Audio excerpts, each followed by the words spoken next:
Seja feita a vossa vontade, assim na terra como no céu. O segundo chakra. A terceira afirmação da oração do Pai é uma entrega confiante, crendo na força de Deus, ativa na terra e no céu, mas consciente da fragilidade da sua vida material. O filho entrega ao Pai o seu destino, aceitando que este se cumpra como ele quiser. O segundo centro de energia do corpo humano está relacionado com a vontade divina, a lei maior. Mas esse centro também é a sede dos primeiros impulsos do ser em busca de elevação, por ação da consciência, que deseja conhecer a lei de Deus. O simbolismo que representa o estado da alma no ponto em que o segundo centro de energia atua pode ser imaginado como uma alma, vindo do alto, que caiu na terra e se ergue em busca de elevação. Vir do alto é uma ligação clara com o sétimo chakra. A alma deixou as esferas superiores para descer à terra. O descer à terra está relacionado com a encarnação e com o primeiro chakra, quando a alma ganha um corpo material. Em seguida, a consciência começa a manifestar-se e a alma quer erguer-se, dando os primeiros passos em busca da ascensão, o que acontece sob o domínio do segundo centro de energia. Ao afirmar que aceita a vontade divina tanto na terra como no céu, o filho entrega ao Pai não só o corpo material, mas também o espiritual, mostrando concordância com o projeto superior de evolução que Deus tem para ele. Está, na verdade, aceitando seu karma e tudo o que ele implica de purificação dolorosa. O nome do segundo chakra é Swadhisthana, mas ele também é conhecido por outros nomes, chakra sacro, sacral ou umbilical. Ele está posicionado logo abaixo do umbigo. É fácil sentir onde se encontra, se apalpar com a ponta do dedo a região. A sua principal função é a distribuição de energias, através da criação da polaridade. Ainda que represente um impulso inicial de subida aos céus, o segundo centro está ligado a uma das necessidades materiais básicas, a da reprodução, o que dá a este centro características mais material que espiritual. Os chakras materiais são os primeiro, o segundo e o terceiro. Os 3 chakras materiais formam um triângulo de forças regeneradoras no plano físico, precisando estar harmonizados para que o fluxo energético que mantém a saúde esteja permanentemente ativo. Qualquer alteração num deles afeta os outros, e o segundo chakra, por estar no centro dos outros 2, tem uma função importante: equilibra e distribui. No terceiro chakra, ele capta a energia solar, passando-a para o primeiro. Do primeiro chakra, ele capta a energia da terra, passando-a para o terceiro. Aos 2, ele irriga com a sua própria energia, que é a água. As gônadas. As glândulas gônadas estão relacionadas com o segundo chakra. Essas glândulas estão localizadas na região sacral. O seu nome vem do grego e quer dizer semente, estando aplicado tanto ao masculino quanto ao feminino. As masculinas são os testículos e as femininas são os ovários. As gônadas não são tão necessárias à manutenção da vida, como fator de sobrevivência do ser, mas são necessárias à manutenção da espécie, que sem ela não sobreviveria. Os testículos produzem a testosterona, o poderoso hormônio masculino, mas também produzem outros hormônios. Os ovários produzem o estrógeno e a progesterona. Esses hormônios geram a diferença entre homens e mulheres. Para o espiritualista, a importância dessas glândulas é grande. Em primeiro lugar, são elas que vão, na primeira fase da evolução, motivar o jovem a procurar sua complementação, o seu par. Depende muito dessa escolha o desenvolvimento da espiritualidade, pois o casamento tolhe ou facilita o crescimento da alma. Em segundo lugar, gônadas muito ativas dão um excessivo impulso sexual, gerando em algumas pessoas obstáculos para superar a atração por ligações materiais passageiras, que são de pouco valor, pois mantém a alma limitada a sensações físicas.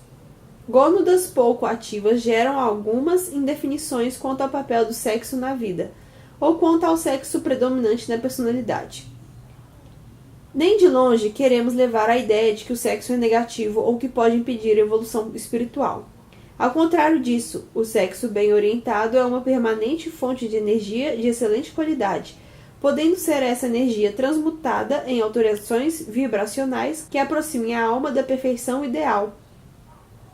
A negatividade do sexo consiste em fazer dele um ato menor, quando pode ser algo que enche a vida de significado. Observe qualidades que podem ser resultado da função positiva de complementação, que se expressa em atitudes com o parceiro de sexo, criatividade, prazer, sinceridade, colaboração, alegria, fantasias sexuais positivas. Já a expressão negativa da polaridade sexual manifesta-se como sensualidade, sedução, indiferença, manipulação do companheiro, fantasias sexuais negativas, insegurança. As disfunções das gônadas produzem muitas outras alterações. Quando elas estão ativas além do normal, os reflexos são vontade forte, possessividade, dominação e impulsividade. Quando as gônadas estão pouco ativas abaixo do normal, observamos timidez, apatia, frieza e infantilidade. As funções do segundo chakra. O segundo centro de energia também dá capacidade à alma para descobrir a sua individualidade, criando a partir da dualidade certa facilidade para perceber as suas próprias necessidades. O maternalismo é um dom do segundo chakra. A ligação com aquilo que cerca, a capacidade de entender os outros, o acolhimento, a vontade de nutrir materialmente os outros, o papel de mãe física ou espiritual, aquele que ensina ao inexperiente. Todos esses são atributos maternais do segundo chakra. A sensibilidade emocional é uma vibração constante dada pelo chakra umbilical. Tanto que, quando ele está desordenado, há muito choro. Em busca do equilíbrio, a pessoa quer ter conversa sobre seus sentimentos, mas às vezes não escolhe e desabafa com qualquer um. Na padaria, no posto de gasolina, despejando suas emoções descontroladamente. A manipulação é o resultado negativo de desordens no segundo chakra. Esse comportamento negativo pode manifestar-se em várias áreas da vida. Outros sintomas de disfunção que podem acontecer: histeria, competição e frieza. Em relação aos dons espirituais, o segundo chakra é responsável pela sensibilidade mediúnica instintiva, a qual é característica do chamado médium espontâneo. Esse tipo de mediunidade é natural e quase sempre flui em pessoas que anteriormente nunca se interessaram pelo assunto, causando muitas vezes espanto ou medo. A mediunidade espontânea costuma apresentar-se pela primeira vez na puberdade, que é exatamente o período no qual as gônadas são mais atuantes. As pessoas que têm uma sensibilidade mediúnica ligeira são capazes de perceber vibrações nos ambientes e nas pessoas com as quais estabelecem contato, podendo selecionar as que são positivas e as negativas. Além da mediunidade instintiva, o chakra sacral é também responsável pelo dom de invocar. A invocação é uma capacidade de movimentar energias por meio de orações ou fórmulas mágicas. Um exemplo é a força que a prece das mães costuma ter. Qual é o filho que não sente seguro quando recebe uma bênção ou uma oração de sua mãe?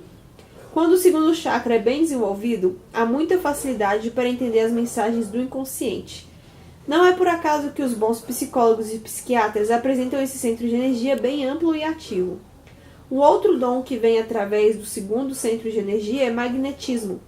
Esse dom é importantíssimo, pois o magnetismo regula o tipo de atração que exercemos sobre outras pessoas. Nós convivemos, em última análise, com as pessoas que atraímos para a nossa vida. Os relacionamentos de amor, trabalho, amizade e outros são todos regidos pela carga magnética de que dispomos. Um comerciante bem-sucedido tem bom magnetismo, pois é capaz de atrair muitos clientes para o seu estabelecimento comercial. Um casal feliz foi atraído mutuamente. Da mesma maneira, o magnetismo descontrolado faz com que passemos a atrair para a nossa volta pessoas complicadas, que nos causam alguma espécie de dano. Um amor infeliz começa assim. É o mau magnetismo que atrai um assaltante para sua vítima. Os fluidos negativos da infância costumam ficar armazenados nesse chakra. Quem passou nos primeiros anos de vida, mais notadamente por volta dos 8 anos de idade, por traumas, repressão, conflitos, ao chegar na fase adulta, deve dar atenção ao seu estado do seu segundo chakra, para limpar o acúmulo energético negativo instalado. Felizmente, o chakra do sacro tem capacidade para eliminar impurezas, até mesmo impurezas orgânicas, com certa facilidade. Esse é o ponto por onde saem os venenos do corpo material e espiritual. Ele costuma eliminar as impurezas psíquicas através dos sonhos. O chakra sacral elimina geralmente as impurezas físicas através de muco.